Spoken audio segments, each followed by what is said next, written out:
ఒకానొకప్పుడు మా అన్న వాలి యుద్ధానికి వెళ్ళాడు.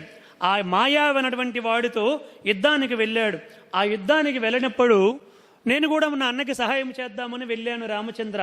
అలా వెళ్ళేటప్పుడు వాళ్ళిద్దరూ కలిసి ఒక గృహలోనికి వెళ్ళిపోయారు. అలా వెళ్తున్నప్పుడు నా అన్న వాలి మహాబలవంతుడమాట. ఇందుకు పూర్వం చెప్పాను కదా, రావణాసురుణ్ణే 2 చంకల్లో పెట్టేశాడు వాడు. రావణాసురుడు వాలిని చంపాలని వచ్చాడు. వాలి సూర్య నమస్కారం చేసుకుంటున్నాడు. రావణాసురుడు వచ్చి వెనక నుంచి వెళ్ళి గట్టిగా నొక్కేసి చంపేద్దాం అనుకొని ఈ 2 చేతుల కింద చేయి పెట్టి గట్టిగా నొక్కబోయాడు.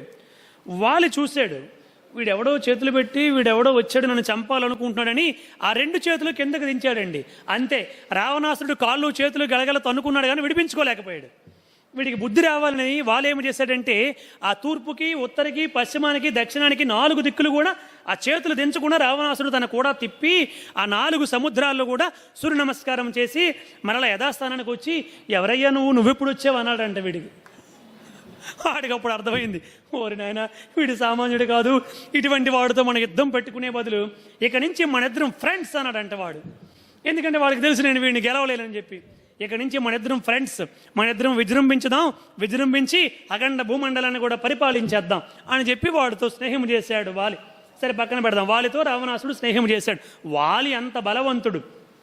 ఇక్కడ ఈ మాయావి వచ్చేసరికి వెంటనే లోపలికి వెళ్ళాడు. ఆ లోపలికి వెళ్ళేసి ఒక గుహలోనికి వెళ్ళారు. వెళ్తూ వెళ్తూ వాలి చెప్పాడు సుగ్రీవుడికి, సోదరా నేను లోపలికి వెళ్ళి యుద్ధం చేస్తాను, నువ్వు 1 వారం రోజుల పాటు చూడు. నేను గనుక రాకపోతే ఈ బిలానికి ఏదైనా అడ్డం పెట్టేవాడు బయటకు రాకుండా నేను చచ్చిపోయానని అర్థం, లేదా గెలిచానా నేను బయటకు వస్తాను, నువ్వు 1 వారం రోజుల పాటు చూడని చెప్పాడంట.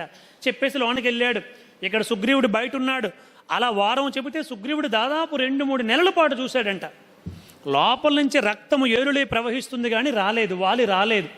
రాకపోతే నా అన్న చనిపోయి ఉంటాడు, ఆవిడ తినేస్తున్నాడు నా అన్నని, అందుకే ఈ రక్తం అంతా కూడా ఇలా వస్తుందని చెప్పి అనుకుని ఒక పెద్ద బండను తీసుకొచ్చి అడ్డు పెట్టేశాడు. అన్నయ్య చెప్పాడు కదా, అడ్డు పెట్టేసి వెళ్ళిపోయాడు. కిష్కింధ రాజ్యానికి వెళ్ళాడు. అక్కడ ఉన్నటువంటి వాళ్ళు అయ్యో పాపం వాళ్ళు చనిపోయాడని చెప్పి చాలా బాధపడి చేయాల్సిన కర్మలని కూడా చేసి ఈ యొక్క సుగ్రీవుడికి పట్టాభిషేకం చేశారు. కొంతకాలం కొద్ది రోజులు అయిన తర్వాత వాలి ఆ యొక్క బండను తొలగించుకొని వచ్చాడనమాట. ఇంకా వచ్చిన వెంటనే సుగ్రీవుడి పట్టాభిషేకం అయ్యాడు అనగానే సుగ్రీవుడిని చిత్రహింసలు గురి చేశాడు.